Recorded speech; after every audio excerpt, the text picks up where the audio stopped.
So ಇದ್ರೊಳಗಡೆ ಆ, ಕಾಣಿಸ್ತಾ ಇರ್ಬೋದು ಹಾವು, ಆ, ಪ್ಲಾಸ್ಟಿಕ್ ಹಾವಿದೆ. ಆ, ಹಾವು ಮತ್ತೆ ಹಾವು ಕಡಿತದ ಬಗ್ಗೆ ಜಾಗೃತಿ ಮೂಡಿಸ್ತಾ ಇದೀವಿ. Okay. ಭಾರತದಲ್ಲಿ ಪ್ರತಿ ವರ್ಷ 60,000 ಜನ ಹಾವು ಕಡಿತಕ್ಕೆ ಸಾವುಗೊಳಗಾಗ್ತಿದ್ದಾರೆ. Okay. ಲಕ್ಷಕ್ಕಿಂತ ಮೇಲೆ ಜನ ಹಾವು ಕಡಿತದಿಂದ ಅವ್ರ ಕೈ ಕಾಲುಗಳನ್ನ ಪರ್ಮನೆಂಟ್ ಆಗಿ ಕಳ್ಕೊಂತಿದ್ದಾರೆ, ಡಿಸೇಬಿಲಿಟಿ ಆಗ್ತಿದ್ದಾರೆ. Okay. ಈ ಎಲ್ಲಾ ವಿಚಾರಗಳು ಏನಕ್ಕೆ ನಡೀತಿದೆ ಅಂದ್ರೆ ಸಾರ್ವಜನಿಕರಿಗೆ ಇದ್ರ ಬಗ್ಗೆ, ಹಾವಿನ ಚಿಕಿತ್ಸೆ ಬಗ್ಗೆ ಮತ್ತೆ ಹಾವಿನ ಪ್ರಪಂಚದ ಬಗ್ಗೆ ಮಾಹಿತಿ ಇಲ್ಲ.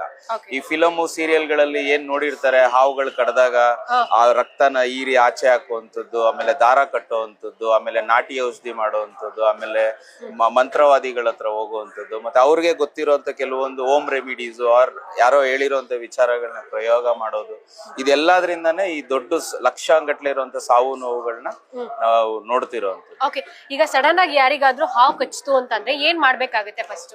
ನೋಡಿ, ಹಾವು ಕಚ್ಚಿದಾಗ ಯಾರು ಸಡನ್ ಆಗಿ ಡಾಕ್ಟರ್ ಅಂತೂ ಆಗಕ್ಕಾಗಲ್ಲ. ಇಲ್ಲಿ ನಮ್ಮ ಭಾರತದಲ್ಲಿ WHO ಪ್ರೋಟೋಕಾಲ್ ಏನ್ ಹೇಳತ್ತೆ ಅಂದ್ರೆ, ಹಾವು ಕಡ್ದಾಗ ಏನ್ ಮಾಡ್ಬೇಕು ಅನ್ನೋದು ಮುಖ್ಯವಾಗಿ, ಏನ್ ಮಾಡಬಾರ್ದು ಅದೇ ನಾವು ಗಮನಿಸಬೇಕಾಗಿರೋದು. ಇಲ್ಲಿ ಮಾಡೋವಂಥದ್ದು ಏನೂ ಇಲ್ಲ. ಓಕೆ, ಹಾವು ಕಚ್ಚಿದ್ರೆ ನಾವು ಹೋಗ್ಬೇಕಾಗಿರೋದು ಹಾಸ್ಪಿಟ್ಲಿಗೆ. Okay. ಸೊ ಹಾಸ್ಪಿಟ್ಲಿಗೆ ಹೋಗ್ಬೇಕಾಗಿರುವಂತ, ಈಗ ನಮ್ಮ ಕಡ್ದಿರೋಂತ ಟೈಮ್ ಇಂದ ಹಾಸ್ಪಿಟ್ಲಿಗೆ ಹೋಗ್ಬೇಕಾಗಿರೋ ಟೈಮ್ ನ ಗೋಲ್ಡನ್ ಅವರ್ಸ್ ಅಂತ ಕರಿತೀವಿ. Okay. ಸುಮಾರು ಜನ ಪ್ರಶ್ನೆ ಇರತ್ತೆ, ಹಾವು ಕಡಿತಾ ಇದ್ರೆ ಎಷ್ಟೊತ್ತರಲ್ಲಿ ಹೋಗ್ಬೇಕು, ಎಷ್ಟೊತ್ತರಲ್ಲಿ ಸತ್ತೋಗ್ತಾರೆ, ಅದು ಯಾವ್ದಕ್ಕೂ ಉತ್ತರಗಳಿಲ್ಲ.